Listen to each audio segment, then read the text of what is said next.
How to connect GitHub to Claude AI.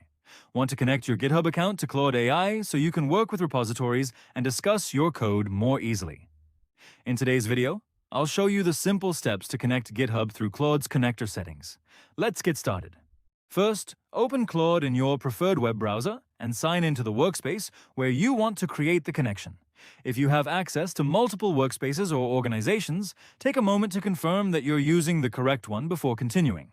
Once Claude is open, look for the Customize option in the navigation area and click it.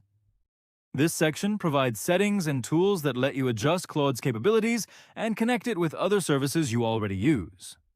Inside Customize, find and select Connectors. Connectors are integrations that allow Claude to work with information from supported external services. Instead of repeatedly copying files or other information into a conversation, a connector can provide Claude with access to the service you authorize. Next, look for the Browse Connectors option and click it. This will open the available connector gallery. Depending on the current Claude interface, you may see different categories, search options, or a list of supported services. Now find GitHub in the connector list and select it.